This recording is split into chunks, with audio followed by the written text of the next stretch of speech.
Boa noite a todos. Tudo bom com vocês? Então tá bom. Bom, primeiramente vou me apresentar, mas eu acho que todo mundo aqui me conhece, mas quem está à distância também. Meu nome é Bruno, eu tenho 24 anos, eu sou membro consagrado da Comunidade Sagrada Família. E hoje, como missão, eu tenho de falar de missão, sobre ser missionário.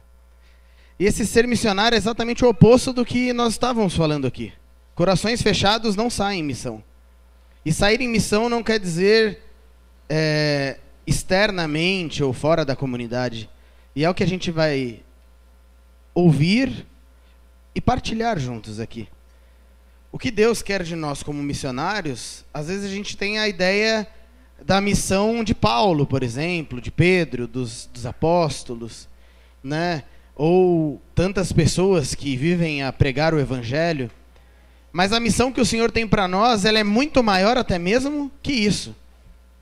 Nós somos chamados a ser missionários com a nossa vida aonde quer que Ele nos envie. E esse tema de missão, ele já era para eu ter falado em outra semana, né? Mas Deus, ele resolveu me preparar para essa pregação na prática.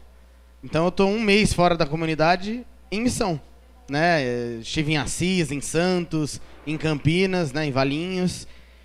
E agora, de volta à comunidade, eu estou fora do GAD mais uma semana, agora aqui com vocês. Mas, em meio a tudo isso, Deus foi me mostrando algumas coisas muito importantes. E muitas vezes nós temos uma visão distorcida do que é missão. Nesse mesmo período em que eu estive fora, eu estava lendo um livro do Padre Zezinho, chamado Pensar como Jesus Pensou. E esse livro, eu acho que poucas vezes eu me senti tão tocado como naquele livro. E principalmente quando ele fala da missão. E dos pregadores e daqueles que anunciam o evangelho, né? Porque quando nós temos um microfone na mão, nós corremos muitos riscos. Principalmente de, ao invés de anunciar Jesus, anunciar a nós mesmos.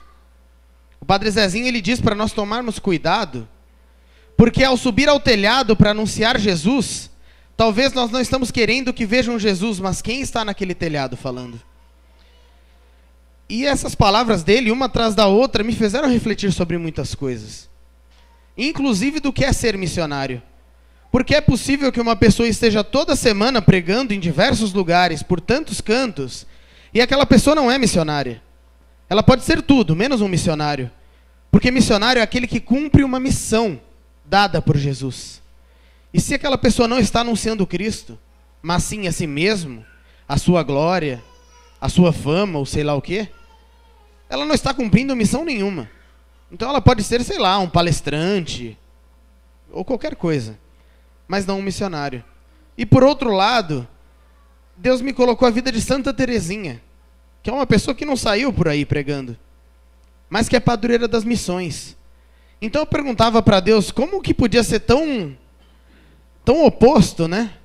Existem pessoas que estão por aí pregando a palavra de Deus, mas nem por isso estão pregando Jesus. Existem pessoas que não saíram por aí pregando e são missionários. Então a gente precisa discernir o que será que Deus quer de nós.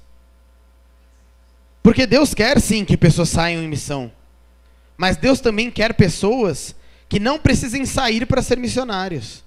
Que através da vida delas, elas anunciam um Jesus que chega à vida das pessoas de forma simples, como era o próprio Cristo. E muitas vezes as pessoas querem anunciar um Jesus vitorioso, um Jesus rei, muito parecido com o que o pessoal do Antigo Testamento esperava do filho do homem. Mas diferente daquele homem simples que nasceu numa manjedoura. Então será que a nossa vida de missão tem sido parecida com aquele que quer mostrar o que faz, ao invés de viver verdadeiramente a missão? E por outro lado, existem pessoas que não são chamadas a anunciar Jesus dessa forma. Mas será que do seu jeito, você não pode ser um missionário mais comprometido com essa vida de Cristo, esse anúncio da palavra de Deus? Eu convido vocês a abrir a palavra de Deus em 1 Coríntios 9, 16. 1 Coríntios 9, 16.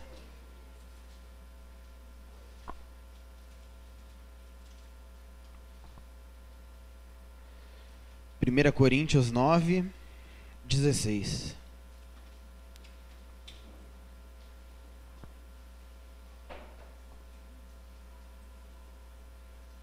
Amém?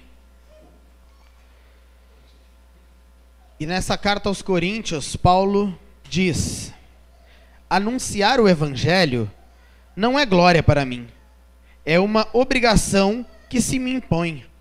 Ai de mim se eu não evangelizar. Se o fizesse de minha iniciativa, mereceria recompensa. Se o faço independente de minha vontade, é uma missão que me foi imposta. Então, em que consiste a minha recompensa? Em que na pregação do evangelho o anuncio gratuitamente, sem usar do direito que esta pregação me confere. Embora livre de sujeição de qualquer pessoa, eu me fiz servo de todos para ganhar o maior número possível. Para os judeus, fiz-me judeu, a fim de ganhar os judeus. Para os que estão debaixo da lei, fiz-me como se eu estivesse debaixo da lei, embora eu não esteja, a fim de ganhar aqueles que estão debaixo da lei. Para os que não têm lei, fiz-me como se eu não tivesse lei, ainda que eu não esteja isento da lei de Deus, porquanto estou sob a lei de Cristo, a fim de ganhar os que não têm lei. Fiz-me fraco com os fracos, a fim de ganhar os fracos. Fiz-me tudo para todos, a fim de salvar a todos. E tudo isso faço por causa do evangelho, para dele me fazer participante. Nas corridas de um estádio, todos correm, mas bem sabeis que um só recebe o prêmio. Correi, pois, de tal maneira que o consigais. Todos os atletas se impõem a si mesmo provações, e o fazem para alcançar uma coroa corruptível. Nós o fazemos por uma coroa incorruptível. Assim eu corro, mas não sem rumo certo. Dou golpes, mas não no ar. Ao contrário, castigo o meu corpo e o mantenho em servidão, de medo de vir eu mesmo a ser excluído depois de eu ter pregado aos outros. Palavra do Senhor. E nessa palavra, Paulo, ele fala algo muito forte e muito verdadeiro. Ai de mim se eu não evangelizar. Essa é a sede daquele que teve um encontro pessoal com Jesus. Isso independente de dons. Aqui eu não estou falando de evangelizar no sentido de pegar um microfone e pregar, ou pegar um instrumento e cantar, não. Estamos falando de evangelização que é uma sede. É uma vontade muito maior do que qualquer coisa. Quando nós conhecemos um lugar, comemos uma comida, ou experimentamos algo bom, nós queremos sair e falar para as pessoas: nossa, você precisa conhecer aquele restaurante, você precisa comer aquele prato. Com Jesus é a mesma coisa. Se uma pessoa diz conhecer Jesus, mas não tem sede de anunciar, é porque verdadeiramente ela não conheceu Cristo. Ela pode ter conhecido uma igreja, mas não Jesus. Agora, quem conhece Jesus Cristo, ele não consegue passar por outra pessoa e não dizer a ela sobre esse Jesus que mudou a minha vida, e esse Jesus que vem mudando a vida de tantas pessoas. Porém, existem muitas pessoas lá fora que precisam ser mudadas, e elas só terão suas vidas transformadas se o evangelho for anunciado a elas. Seja o evangelho por meio de palavras, seja o evangelho por meio de músicas, ou principalmente o evangelho em forma de vida. Nós somos chamados a ser este evangelho vivo. São Francisco de Assis já dizia: pregai o evangelho a todo momento, e quando preciso, use palavras. E tantas vezes nós buscamos palavras para poder decifrar a nossa fé, para poder convencer alguém da nossa fé. Tanta gente perdendo tempo discutindo com pessoas de outras religiões, enquanto tantas pessoas estão precisando do evangelho e não de conversa. Tantas pessoas estão precisando do testemunho da sua família. Eles não querem saber em que passagem bíblica está: crer no Senhor Jesus, será salvo tu e tua família. Mas eles querem ver uma família que foi salva por esse Jesus. Uma família que por crer em Cristo teve essa transformação. Porque decorar Atos 16:31 qualquer um faz. Agora viver esta palavra de Deus, isso não é para qualquer um. Dizer, ai de mim se não evangelizar, é fácil. Agora viver essa palavra radicalmente, não. Você está no seu lugar aí agora me ouvindo. E é confortável estar assim. E saibam que não é fácil estar aqui. Não pela questão de timidez ou por questão de estar exposto, não por isso. Mas porque, como Paulo mesmo diz, não há recompensa humana nisso. A única recompensa é divina. E a mesma coisa está nas famílias.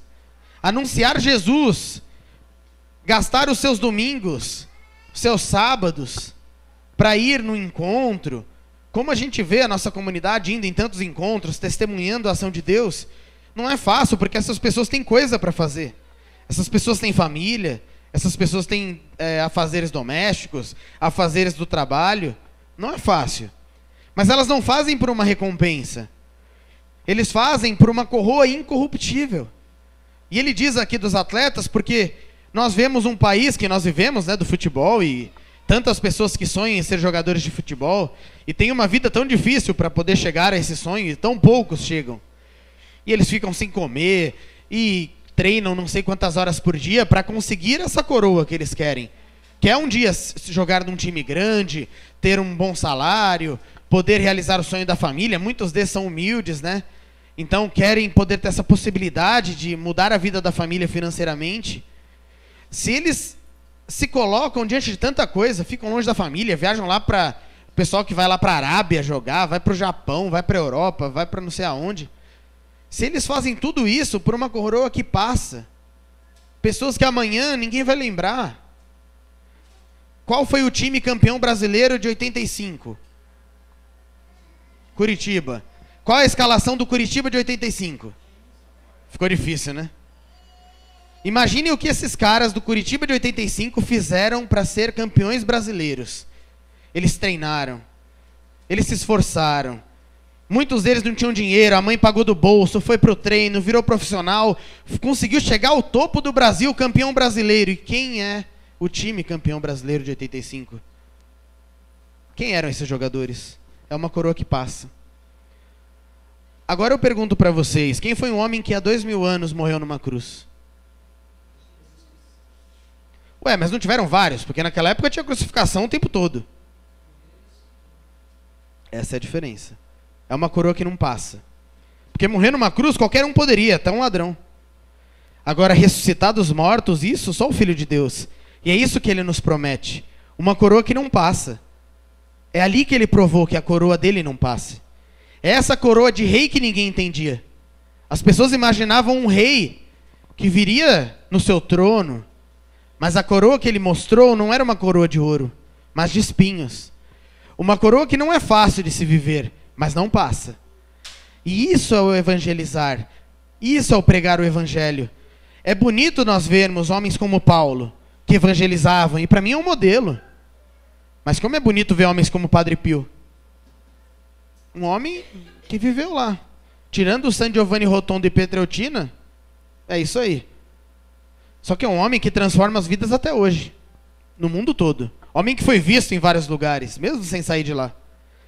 Santa Teresinha, se falar humanamente, ela se escondeu. Humanamente é isso, é uma pessoa escondida. Quem não conhece Santa Teresinha? E a família dela? Mais escondida ainda. Se escondeu, entre aspas, na missão de ser família.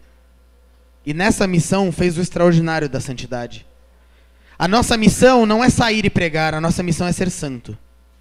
Porque a santidade é missionária. E não o sair. É preciso buscar a santidade antes da estrada. Porque falar, qualquer um fala. Eu tenho vários amigos meus, pessoas que eu conheci na vida de fé, e são pregadores do evangelho e tudo mais. Mas santidade vai muito além de fala. Vai muito além disso. Agora, quem vive essa santidade Esse sim converte por onde passa, ainda que seja dentro da casa dele. E que graça é você poder converter a sua família por meio do seu testemunho. E a partir dela, e o reflexo dela de santidade, começar a tocar aqueles que estão à volta. É o que aconteceu com essa família, os pais de Santa Teresinha, com as filhas. E nós? Será que nós estamos olhando muito para o extraordinário e não olhando para esse ordinário de santidade que nos leva a ser missionários? Deus te chama a ser missionário. E não quer dizer que você vai precisar ficar viajando, como eu citei no começo. Eu não sou missionário porque eu estive 3 semanas seguidas fora de São Paulo. Eu sou missionário porque durante a semana eu preciso no meu trabalho anunciar Jesus. Isso sim é missão. E se ele me mandar para Campinas, eu vou fazer o que eu faria aqui. Evangelizar. E se ele me mandar para o Japão em missão, eu vou fazer a mesma coisa que eu faria aqui. O problema está se você acha que a sua missão é quando você está fora. Porque aí fica difícil viver a missão assim. Aí você vai precisar ter 15 pregações por semana, 15 encontros para animar, para cantar, e ainda correr o risco de no final não valer de nada. Como ele diz no final, né? Ao contrário, castigo o meu corpo e o mantenho em servidão de medo de vir eu mesmo a ser excluído depois de eu ter pregado aos outros. Imagina, tem aquela palavra em que fala, mas no final da vida, o que acontece? A pessoa morre, mas eu preguei, mas eu expulsei demônios. E qual que é a resposta? Eu nem vos conheço. Imagina ouvir isso. E olha, depois de uma vida com pregações todos os dias. Agora tem pessoas que, eu não sei se tem isso, não sei se o Ítalo conhece, mas eu desconheço se eles chegaram alguma vez a pegar algum microfone, alguma coisa assim de pregação. Microfone acho que não, até pela época, né? Mas eu acho que não. Não sei se tem escrito sobre algum... Imagino eu que seja uma família que nunca pregou, incluindo Terezinha. Agora eu preciso me retificar, né? É uma família que nunca pegou no microfone ou fez uma pregação, mas pregou e muito. Como a gente ouviu, né, no nosso retiro, é essa pregação. É você pegar a sua família e testemunhar. E eu vejo aqui muitos pregadores do Evangelho. Olhar para vocês já é ver uma pregação. O último a estar pregando aqui agora sou eu. Então eu pergunto para vocês, como transformar a pregação de vocês, a vida de vocês, como uma evangelização ainda mais radical? Eu não estou dizendo que vocês não vivam isso, mas eu estou dizendo que pode ser mais. A vida de vocês pode brilhar muito mais Jesus. É preciso que vocês deem um passo além. Deem um passo além na fé, na vida de oração. Um passo além nos sacramentos. Um passo além na santidade cotidiana, no matrimônio, na vida com os filhos. É esse passo além que faz essa santidade cada vez brilhar mais e transformar mais pessoas. Eu não estou dizendo coisas extraordinárias, gente, mas coisas simples. Porque às vezes ouvindo Paulo assim parece algo extraordinário. Mas esse livro, coberto de glória hoje, né? Porque nós olhamos a Bíblia e respeitamos ela por isso. Mas a glória que existe nela, nada mais era do que um homem sentado numa escrivaninha escrevendo a um povo que antes ele evangelizou. Não tinha glória nisso. Vocês já imaginaram isso? E se você pudesse agora se transportar e ir lá para aquele momento em que Paulo escreveu essa carta aos Coríntios? Não tinham multidões ouvindo ele. Provavelmente ele estava, sei lá, no quarto dele, em algum lugar. Nem quarto, né, ele tinha, porque vivia por aí. Mas ele estava escrevendo uma carta a irmãos que antes ele anunciou o evangelho e depois ele quis exortar e continuar próximo. Vejam que toda essa santidade dessas palavras foi dita na simplicidade. Hoje nós vemos a Bíblia como algo sagrado, e o é. Mas se nós pararmos para pensar quando ela foi escrita, cada um de seus livros, nós vemos a simplicidade de cada homem que parou um momento e colocou no papel aquilo que vivia. E nós? Como anda a nossa simplicidade de fé? Como anda o nosso anúncio?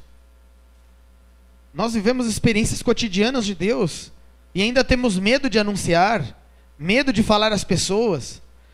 Pessoas passam no nosso dia a dia e nós não temos coragem de falar sobre Jesus a elas. Pessoas que muitas vezes estão pedindo, implorando, mesmo sem palavras, no olhar, no desespero, colocando problemas. E o que você fala para ela? Vou rezar por você. Ok, é bom orar pelas pessoas, mas é preciso testemunhar. Você vive uma vida de fé, você vem aqui todos os sábados, você reza o terço, você busca a Santa Missa, para quando alguém se aproximar de você, você não tem uma palavra de Deus a elas, você não tem um abraço, uma acolhida, e simplesmente dizer frase feita que qualquer um diz. Que Deus te abençoe, louvado seja Deus. Louvado seja Deus, mas e você? O que você faz para que Deus seja louvado? O que a sua vida tem feito para que as pessoas louvem a Deus?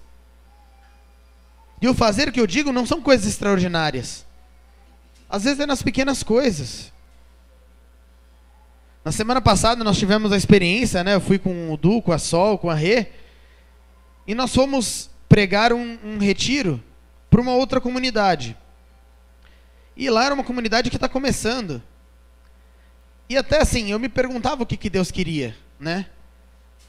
E eu acho que o ponto mais marcante do retiro todo, acho que foi aquele final, né? Na partilha. Em que não tinha microfone, nós sentamos nas cadeiras assim, e aí todos os membros da comunidade estavam sentados, e trocamos experiências. Ouvimos coisas deles, né? Que nos formam. Testemunhos. Né? Então, é aí que está a graça. É aí que está a graça de Deus. E não em coisas extraordinárias. Nós precisamos buscar essa graça no pouco. Como diz aqui, é preciso que nós nos façamos pobre com os pobres, fraco com os fracos. E não ficarmos no nosso trono de quem é de Deus. Não, eu sou de igreja. Porque ser de igreja não garante céu. Agora, ser santo é garantia de céu aqui já. Você já vai viver ele aqui. Antes mesmo de chegar lá. Quando chegar lá, você tem que correr o risco de não perceber, né? Fala, ixi, o que aconteceu? Está no céu já. Essa é a experiência dos santos. Acho que Padre Pio, ele estava ali, quase morrendo, abençoando o pessoal. Daqui a pouco ele olhou, cadê o povo? Estou no céu. É simples assim. Ou vocês acham que o céu vai ser algo espetacular? Olha o anúncio de Jesus. O anúncio de Jesus é tão simples. Então muitas vezes nós precisamos buscar essa simplicidade nas nossas vidas. Claro que esses momentos em comunidade são muito bons. Retiros, encontros. Existe o extraordinário. Mas santo não vive de extraordinário. Pessoas vivem de extraordinário. Mas a santidade, ela nos chama a ir além daquilo que o humano nos oferece. O ser humano, ele precisa o tempo todo de extraordinário. De festas, de eventos, de momentos que marquem. Mas o santo, ele não precisa disso, porque o extraordinário está dentro dele. Então ele deixa que o ordinário se torne extraordinário. Que a vida dele transforme a vida das pessoas. É como Jesus mesmo. Quando aconteceu aquele momento em que ele aparece aos discípulos de Emaús, os discípulos não o reconheceram, e depois, quando ele parte o pão, eles dizem que a presença deles trazia um calor ao coração. Eles sentiam algo diferente ao estar na presença de Jesus. E se nós somos templos do Espírito Santo, é preciso que as pessoas sintam algo diferente ao estar na nossa presença. Se não sentirem, é simples. Não está Jesus. Agora, se Jesus estiver, naturalmente, elas sentirão e nos questionarão e perguntarão o que tem de diferente nessas famílias. E aí é a hora de nós anunciarmos Jesus no cotidiano, sem que outras pessoas saibam, sem ter uma câmera gravando ou pessoas sentadas. Não, é ali, ó. Você e ela, sua família testemunhando. E é assim que as famílias são resgatadas. É assim que os jovens são resgatados.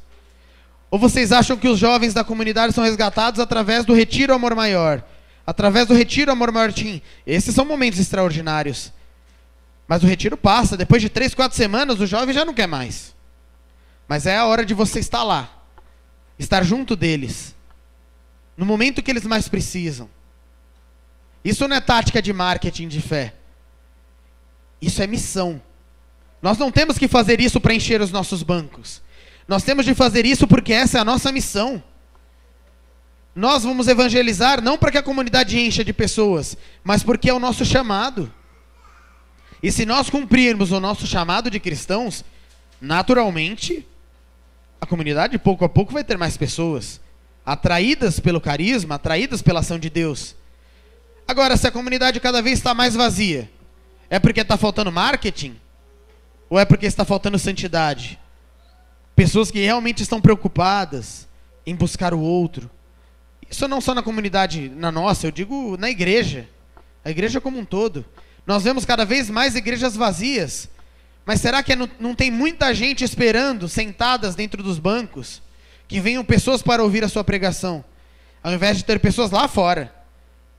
Mas e se não tiver? Mas se tiver fechada a porta da igreja, a gente prega aqui mesmo. Eu costumo dizer até para os jovens de Santos, eu falo, como eu queria morar aqui, porque eu ia viver na praia ali e já ia falar com todo mundo. Mas é isso que a gente precisa, ter sede de evangelizar. E não esperar momentos específicos, né? Esperar tamanho ou sei lá o quê. Sede, aqui a gente vive essa experiência, né? Com a sede. Será que é preciso esperar a nova sede para que aconteça o extraordinário na comunidade? Se a gente mudar de sede, com o mesmo comportamento, só vai mudar as paredes. A comunidade é a mesma, porque a comunidade somos nós. Agora, se nós mudarmos de comportamento, a gente pode ficar, sair, não ter casa, tá na rua. Vão ter cada vez mais famílias. E se for por uma sede menor, vai ficar pequeno. Agora, se está numa sede grande, está grande. Só que o ponto é a atração. A vocação atrai. Vocações autênticas atraem para Jesus. Assim que foram os santos, assim foi Paulo. Só que a diferença está em quem vive a sua vocação e não perde o foco. Quando ele diz aqui que ele corre, mas não sem direção, dá golpes, mas não no ar, mostra que ele não está perdido. Que ele sabe aonde ele está investindo o tempo dele, aonde ele está investindo as energias dele. E nós, qual é a nossa desculpa para não ser mais de Deus? É tempo? É cansaço? É idade? É filhos? Isso eu digo para os dois lados, idade, por exemplo, porque também tem jovens que acham que são muito jovens para ser de Deus. E idosos que acham que são muito idosos para ser de Deus. E adultos que acham que são muito adultos para ser de Deus. Então o problema não está na idade. O problema está em que as pessoas, elas não querem se comprometer com algo. O problema está no compromisso. Mas se eu me comprometer, eu vou ter que vir todo sábado. Eu não quero compromisso. Só que o compromisso não é com a comunidade, o compromisso é com Jesus. Se Jesus te chama, é preciso que você responda a esse chamado.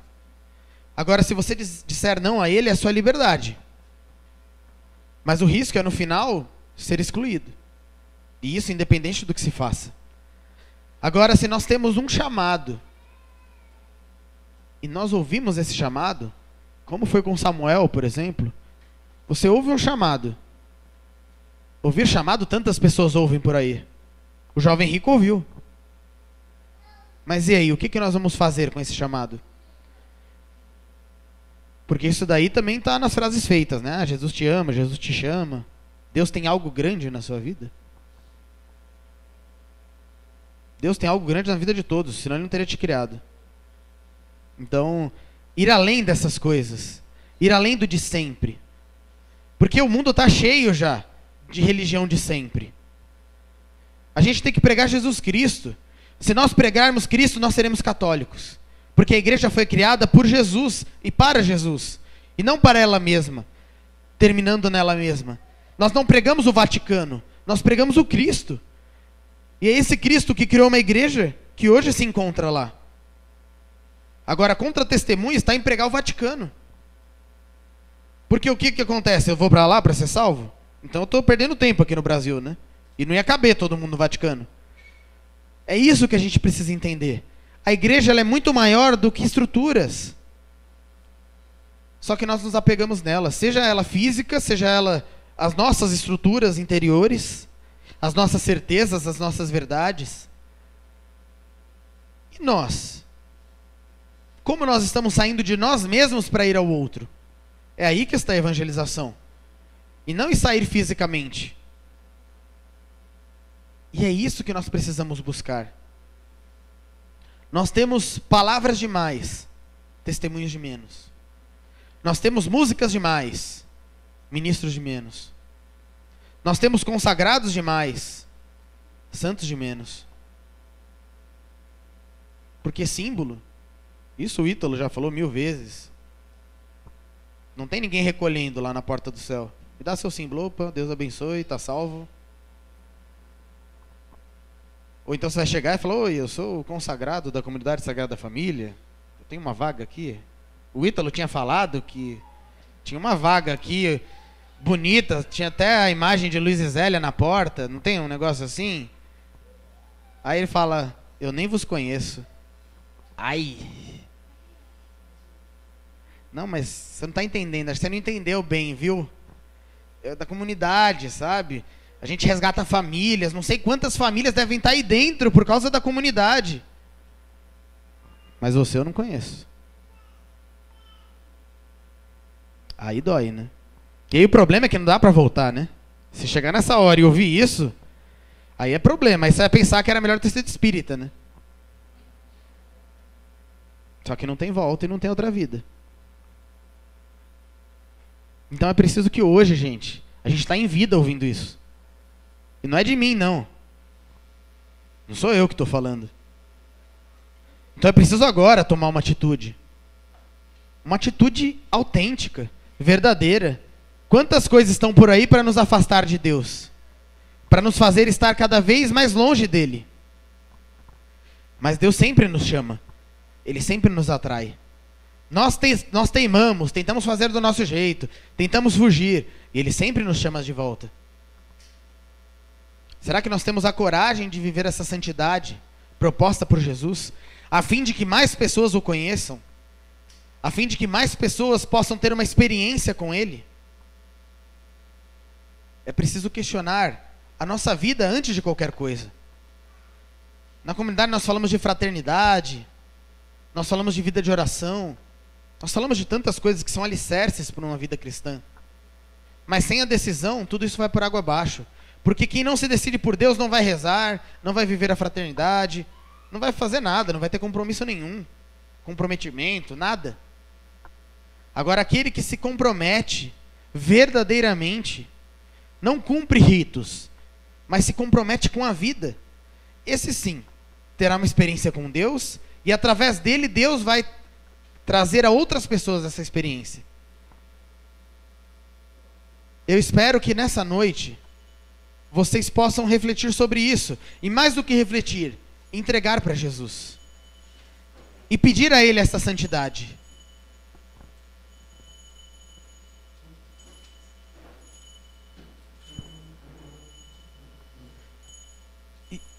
E Jesus que vem chegando é aquele quem recebe a sua entrega de santidade, a sua entrega de vida.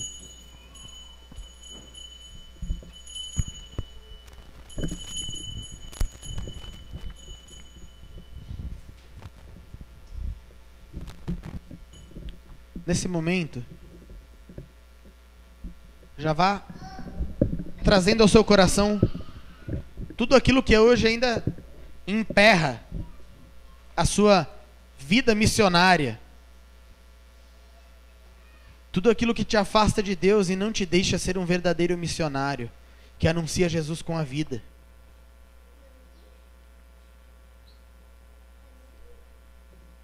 Vai entregando tudo aquilo na sua vida que não te deixa ser simples. Pois o Senhor está no meio de nós. E Ele é tão simples que se fez pão. Ele não disse que um ouro seria aquilo que faria Ele estar presente. Ele disse que através daquele pão seria a sua carne. Louvado seja nosso Senhor Jesus Cristo. E diante de Jesus agora, vai entregando Vá entregando a sua vida. E vá dando graças. Graças e louvores se deem a todo momento. Diviníssimo sacramento. Graças e louvores sejam dados a todo momento. Ao Santíssimo e Diviníssimo Sacramento. Graças e louvores sejam dados a todo momento. Ao Santíssimo e Diviníssimo Sacramento.